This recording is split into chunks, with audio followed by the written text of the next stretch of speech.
Yeah, I slightly changed the title, but it seems to be the thing to do here. So yeah, but the content is going to be left unchanged. Don't worry.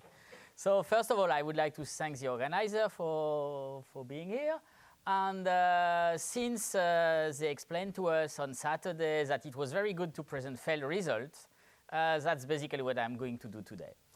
Okay, so I'm going to speak about Isogeny-based crypto and an adaptation we tried to do with one of my postdocs called Anand, and why this is going to run into problem. But it was very interesting because it really seems to go very, very, very nicely.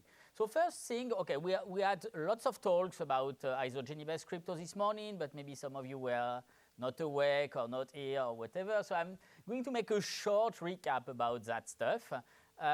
Maybe in slightly different way. So when we speak about isogeny-based crypto, we speak about elliptic curve, but not in the usual way. Usually in crypto, when we are looking at elliptic curve, we have the curves, you look at the points, they form a group, whatever. But when you look at, when you do isogeny-based crypto, you try to forget about this and just say, okay, the curves are just going to be points, and there are going to be a relation between the curve, which are the existence of maps between them, and these maps are called isogenies. And we don't care about the point on the curve in some way. Okay, we might care a little bit to construct the isogeny, but this is kind of secondary. What is really important are the paths in the isogeny graph. Okay, so, well, what are isogenies? We saw this morning, but here are two views of what isogenies are, depending on how you view your elliptic curve. So if you like to work over the complex numbers, this is an elliptic curve. It's also a two-dimensional lattice, and you quotient R2 by the two-dimensional lattice, and the interior of this parallelogram is the elliptic curve. And what is an isogeny is you just cut your parallelogram in 2 or 3 or whatever, and then you just reduce modulo the cut part, and this is the isogenous curve.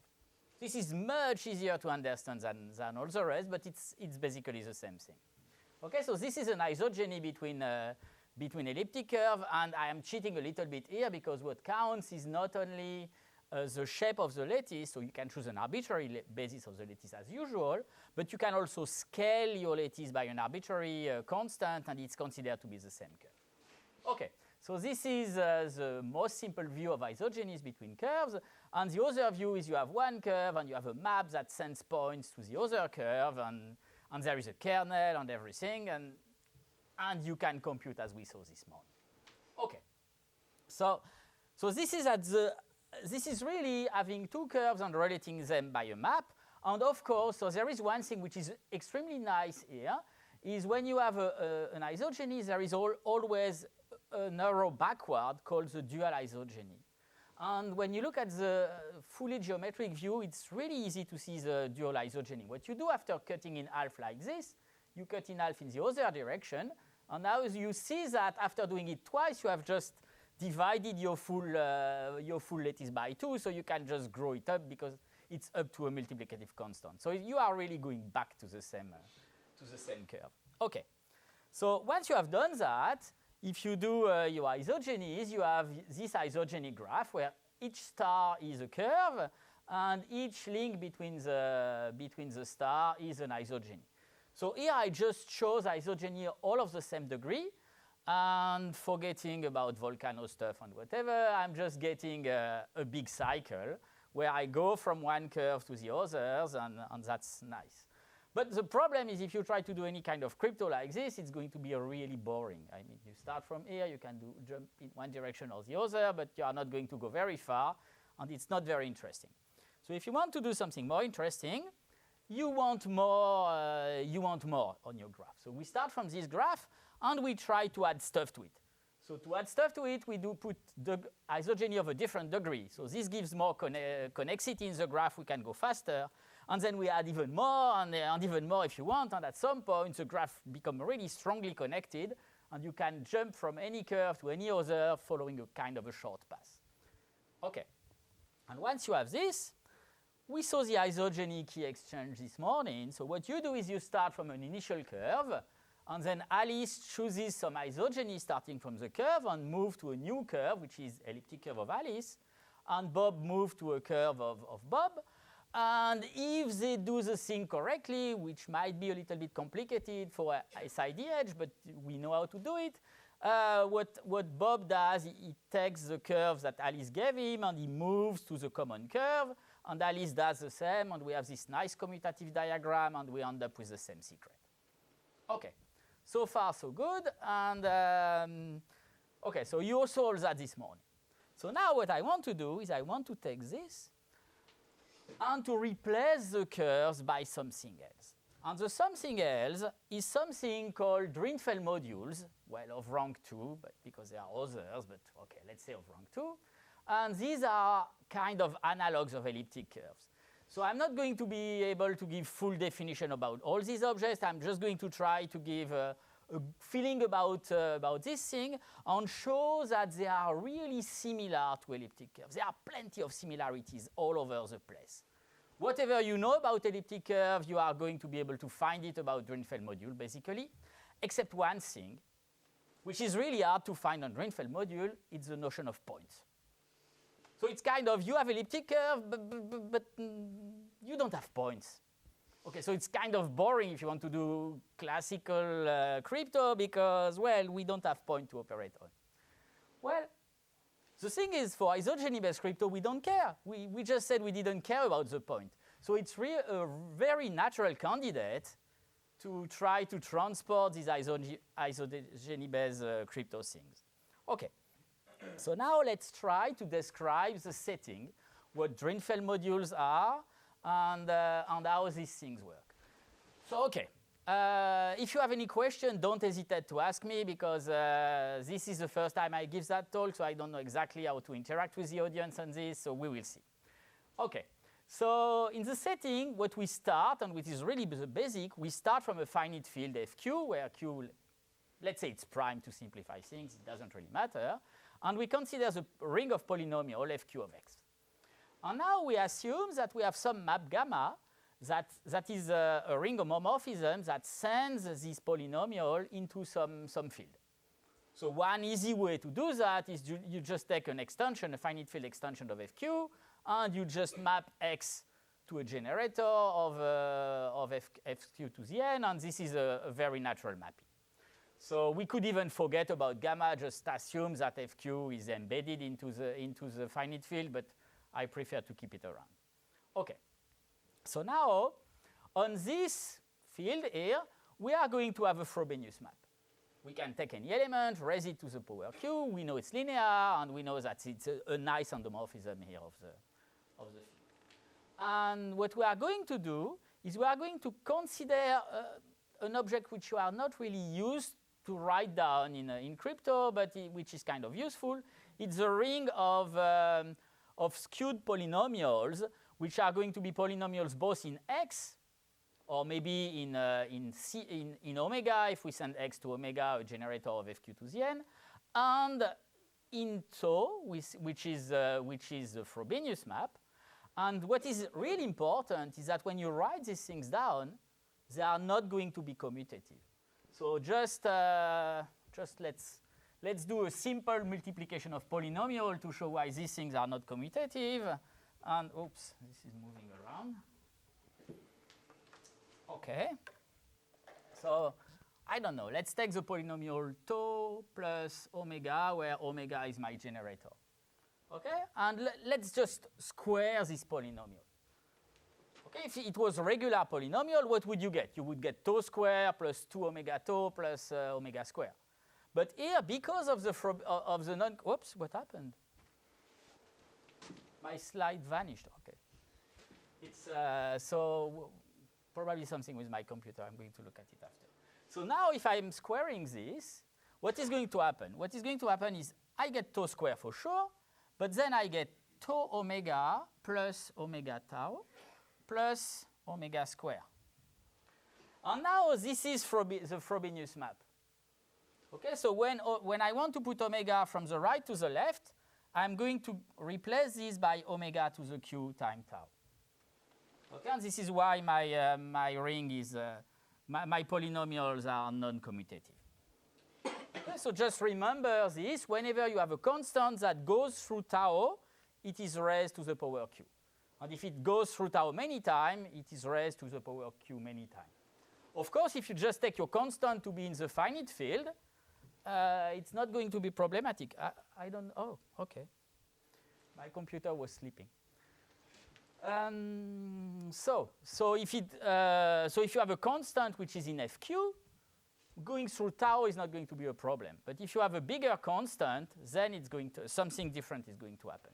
A constant in a bigger field, then something is going to happen. Okay. So this is my setting. So in that setting, what is a Drinfeld module? So a Drinfeld module is a new way to embed this fq to the x into the ring of twisted polynomial. So the Drinfeld module phi is going to be given by the image of x. Because if you know how to embed x, you know how to embed everything. For the constant of fq, you have no choice. You need to map them to themselves. And x, you can choose the image. So what we do is we first choose the, okay, we use gamma of x to start with, which was the canonical image we had before. And we are going to add a few extra coefficients. And the extra coefficients are going to be a multiple of tau and a multiple of tau square. Okay? And the 2 here comes from the fact that I'm considering Drinfeld module of rank 2. So if it was going only to 1, it would be called a Karlitz module. And if it was going to 3, 4, 5, it would be a Drinfeld module of rank 3, 4, 5. Okay. And so I'm continuing my setting. So I am assuming that I'm going to choose for my field K just the field f of q to the n defined by some expression of this form. So fq of x divided by some irreducible polynomial of degree n. Okay. And now what is going to happen is when if you consider the image by Frobenius, it's really interesting, by phi, it's really interesting to look at the image of the polynomial f of x itself to see what happens. Okay? And when you construct the image of the polynomial f of x, something interesting happens. So clearly it's going to be a polynomial in tau of degree 2 times n. Because you have a polynomial of degree 2 and you have x to the n. So when you compute the embedding, you are going to have these things raised to the power n. So you are going to have something of degree 2n in tau. But when you look at it, the image, it's really interesting. The constant part is just the image of f of x. So this is nice. But the rest of it is going to be a small multiple of tau to the n and a small and this tau to the 2n. So this means that if you consider tau to the n, which is a very basic endomorphism, it is just the Frobenius map associated to f of q to the n, it is going to satisfy this characteristic polynomial.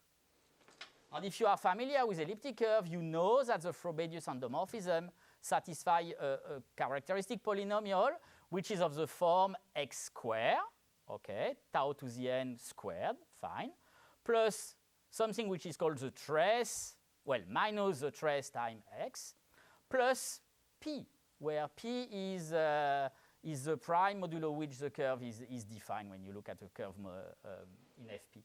And here it is just replaced by the polynomial. So there is really this analogy between the two. Okay, and this thing is called, as usual, the trace of the Drinfeld module. Okay, and we learned this morning about the fact that using supersingular elliptic curve is really nice to build isogeny-based system. Well, it's the same for Drinfeld module. Using supersingular thing is really nice. And what does supersingular mean in this context? It means that this t here is just going to be 0. So it means that we have a very simple image. When we take the image of f by the Drinfeld module, we just basically get the power of tau. Okay. Question here. There's a question here. Yeah. For the reason you stopped at the square power of tau, could you have gone? I told you, so it's because I'm considering Drinfeld module of rank 2, which are the closest analog of elliptic curve. But you could try to consider higher rank Drinfeld modules, but the same kind of things that I'm going to tell about rank 2 would also apply. So it's... You will have to stop at some point because the order of this tau is n, I guess. Well, you know, you choose all the things at the same time. So if you choose a Drinfeld module of rank L, it's going to act on every field extension of FQ anyway. So here I'm just choosing to restrict what I am looking at, but I'm just looking at the action on this finite field, but you could look at the action on the algebraic closure of FQ, in fact. Okay, it's like for an elliptic curve, usually when we do crypto, we look at point in a finite field, but the elliptic curve contains points in every extension, and formally you can tell about point in the algebraic closure of the thing. So it's the same thing here. In fact, you should be looking at all the extension at the same time, but it's a little bit too much to write on the slides. Okay, so what I'm missing now, I told you roughly what a Drinfeld module is. What I'm missing now is the notion of isogeny. So how do I go from one Drinfeld module to another, and what is an isogeny? And an isogeny, it's kind of simple. It's going to be an arbitrary, arbitrary. It needs to satisfy some property, but it's going to be an element of the skewed polynomial ring. And it's going to be called an isogeny from phi to psi if it satisfied this equation. So if iota is such that iota composed with phi is equal to psi composed with iota, then it's an isogeny from phi to psi. Okay? This might seem a little bit artificial for the moment, but I'm going to show you examples. And the very nice thing is, okay, this always works on constant because basically nothing's happened. So you only need to check that this is true for the image of X. So it's kind of a very easy thing to check. Okay? So in order to do that, I'm going to give a concrete example because it's probably going to be much easier to work on this concrete example. So the concrete example, first I'm going to choose the field f of p to the p for some p. So give me p, a small one, let's say 101 or whatever you want. And I'm going to take this extension. So this extension y, do I do that? Because for this extension there is a very nice polynomial that describe it. It's looking at the extension in Artin-Schreier form, where you just use this irreducible polynomial, x to the p minus x plus 1. Okay. I use plus 1 for technical reason rather than minus 1, but it doesn't change anything. Okay. And then I'm going to write this as fp of omega, so omega is a root of this. Okay. And in that field, I'm going to choose a specific specific Drinfeld modules, which is known to be supersingular. It's kind of the same thing as the starting curve when we do a supersingular elliptic curve. So when we do supersingular elliptic curve, what we do is we choose y squared equal x cubed plus x with p congruent to 3 mod 4. Okay, here we choose this thing with an odd degree extension. Odd is the same thing as congruent to 3 mod 4 essentially, and this specific form is the same thing as the really specific curve we have. And this is a supersingular module, so we are going to have this equation where epsilon is some constant, which in fact is equal to minus 1. So in fact what happens is that if I compute the image by this Drinfeld module of this polynomial, I just get tau to the 2n, and that's, n is p here. So I just get tau to the 2p, and that's it. Okay? And it's really kind of easy to compute these things. You just have to work with these polynomials, but it works. And people who have been familiar with things I did in the past might recognize this x to the p minus x. It's something very useful to do trickeries with in small characteristics, so I'm going to use it again. And what is going to happen is that this x to the p minus x, you all know that this is the product. I have it ready. You all know that this x to the p minus x, oops, is just the product for every alpha in Fp of x minus alpha. Okay, so it means that if I take the product of all the images by the Drinfeld module of x minus alpha, I'm just going to get 2 to the 2p, minus 1.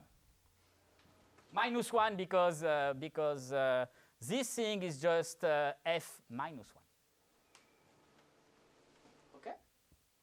Good. Now, if you view this thing, tau to the 2p minus 1. So I told you this is an endomorphism of something. So what I'm going to be interested in is the kernel of this thing. So what does it mean if I tell you that this applied to y is equal to 0, which is the equivalent of saying that y is in the kernel of this? Well, this is going to tell me that y to the p to the 2p minus y is equal to 0, Okay, do you all see? So it's just, computing the Frobenius 1 is raising to the power tau. So computing the Frobenius 2p times is raising to the power p to the 2p.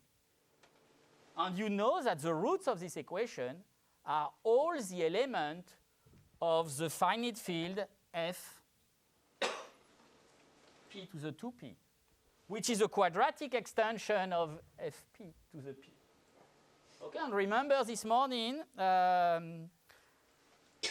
we saw that for supersingular elliptic curve, you had to look in a quadratic extension for all the G invariants. So here it's kind of the same. Everything happens in a quadratic extension if you want all the interesting things. Okay, so we know that this endomorphism, which is the image of the product of all linear polynomial, is just vanishing everywhere on f to the 2p. Okay? So kind of the kernel of this thing is all the finite field. Okay? And this is going to be an isogeny with this as a kernel, but it's a very, very big isogeny. It's kind of, you take an elliptic curve, you multiply by the number of points. Okay, it's an isogeny, but really uninteresting because it sends all the base points you are looking at to 0, which is basically what is happening here. Okay, so what is going to be interesting if I want to do isogeny pass and everything is to make low degree isogeny. So what I'm going to do is I'm going to build low degree isogeny just from one linear polynomial, not from all of them at the same time, just take one. Okay, so I just take one. The image by phi is just this endomorphism, and if I want an element in the kernel, it's just a solution of this equation. Okay, and when you look at the solution of this equation, it's kind of clear that it is going to be an FP vector space of dimension 2. So I'm just drawing it here, and exactly like in the case of elliptic curve, you just choose a line that goes through 0 in this vector space, and you decide that, okay, I'm going to look for the isogeny whose kernel is just this line. And like we saw this morning with commutative SIDH, C-side, there is a specific line which is just a base field, which correspond to the +1 eigenvalue of Frobenius, basically, and there is a -1 eigenvalue. And if you do this, for each line you find a specific a polynomial that gives all the points on the line, which will have this shape. And if I convert back into the tau form, I get an isogeny which is a linear polynomial of degree 1, where this constant is in the square of the finite field p to the p. Okay? And as usual, you can just, so as this morning, we can look at value of theta in the base field or in the full field. If we just look in the base field, we get the commutative stuff. If we look in the full field, we will get the non-commutative stuff. So there are tons of similarity all the way. I'm trying to show them, but it's kind of a little bit difficult, but yeah. So if you look at this isogeny, tau minus theta, there is going to be a dual isogeny which has this form. And what is going to happen is that if you compose the two, you just get phi, okay, plus the constant we chose. If we compose the two in the other order, because of the non-commutativity, we are going to get a different Drinfeld module. Okay, and the nice thing is when you look at the composition iota at time iota at, and you remove the part associated with the constant, on one side you find phi composed with iota at, on the other side you find iota at composed with psi. So we found an isogeny doing that. Okay, and it's a low degree isogeny of degree 1. And we have tons of such isogeny, one for each constant in the finite field. Okay, and this is good because remember, when we did the elliptic curve this morning, we had either 2 and 3 shared between Alice and Bob, or we needed plenty of small prime. Here we have plenty of low degree things, kind of for free. Okay, so we can compute the isogeny in both directions. I'm not going to look at that too much because there is little time left. And you can do it explicitly. It's a very small example, p equals 3, but you get these super singular Drinfeld modules together with isogeny. So this one corresponds to alpha equals 0. If I add alpha equal 1 and alpha equal 2, you recognize a graph where you have things everywhere. And it's the same kind of expander graph as before, as in the elliptic curve case. So if we want to adapt SIDH or C-side, well, basically we do as before. We have, what happens is that for every choice of alpha, we have p plus 1 isogenies of degree 1, which correspond to each of the direction. Okay, if you want to do the commutative version, you just choose the value corresponding to theta in the field f of p to the p and the duals. So you can go one direction or the other, but you need plenty of primes, well, plenty of low degree polynomials to make the graph become an expander. But what is really nice is that everything commutes. So you don't have to worry about having to give images or anything, but you get a smaller graph than in the other case. So in that case, kind of like in the elliptic curve case, we are going to use all the possible value, all the possible lines. Okay? So we are going to have a larger graph. And what is going to happen is that the isogeny are no longer going to commute with each other. So it's going to be a little bit harder, but you still can give transport of stuff, transport of a basis of the kernel, basically, for each of these small degree isogenies, so that you can forward stuff. Of course, if you do that, you need to choose some values of alpha are going to belong to Alice, some values are going to belong to Bob. But it's exactly like saying that Alice is going to use isogeny of degree 2, or Bob is going to use isogeny of degree 3. You need to split the small primes in two. Okay. And so this is the story. You can really adapt the thing. Everything seems to work, and this is really great until you realize the following. So you have a path between psi and phi, which is a composition of quite a lot of isogenies of degree 1. So what happens is that this gives an high degree isogeny between phi and psi.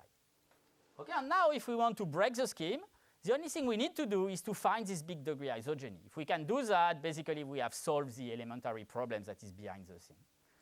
And what we are going to do here is we are going to use the fact that even if this has kind of high degree, there is a compact representation.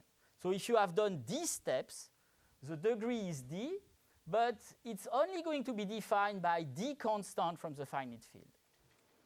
Okay? And in fact, it's easier to attack the non-commutative case, Because in the non-commutative case, we have given images of points by this.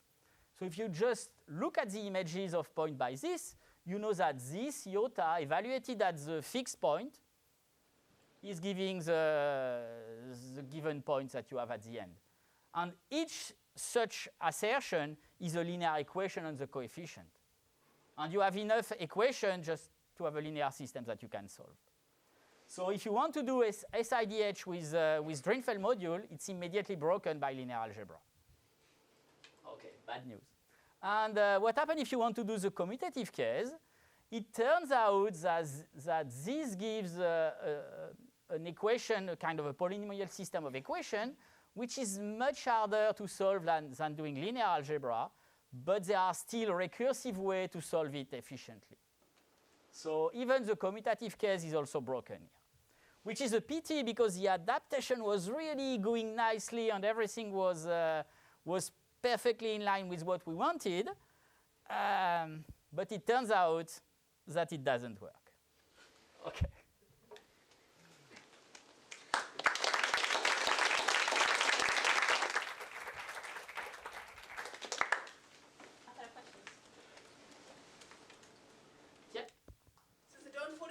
How the attack works in the commutative case.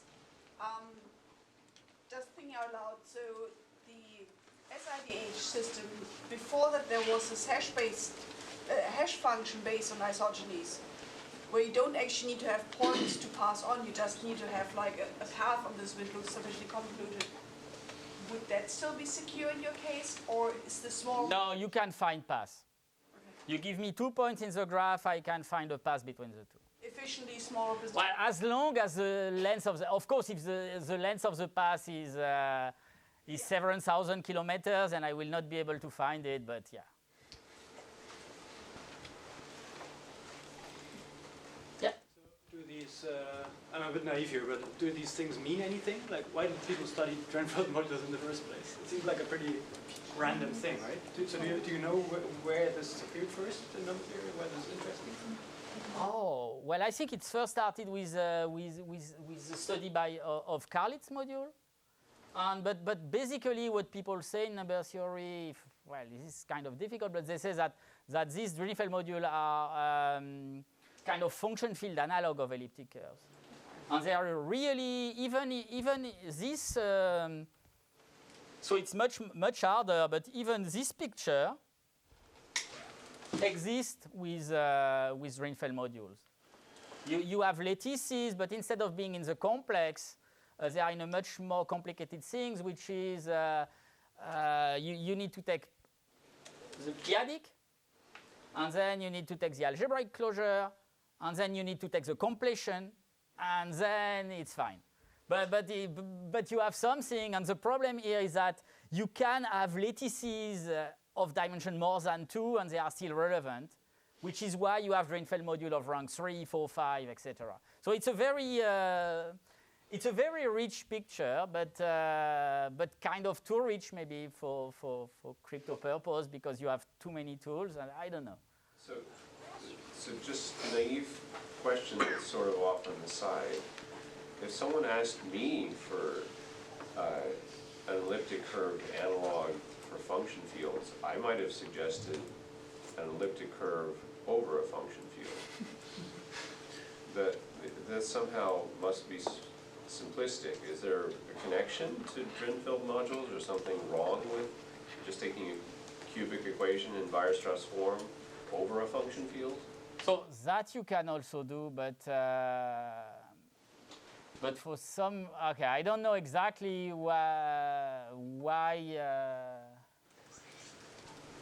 So it gives you, there's a much richer structure if you use all the Drinfeld modules. If you're studying the arithmetic of function fields, Drinfeld modules you can think of as not just per elliptic curve, not just analogs of elliptic curves, but analogs of CM elliptic curves because you have these extra endomorphism rings.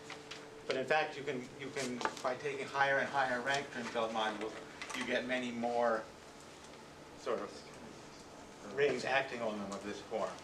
So it's another tool for studying the arithmetic of function fields. Okay. But it seems to be the richer object that, that people in number theory prefer to use rather than just, yeah, well. But unfortunately for crypto, it doesn't turn out well. All right. That's Antoine.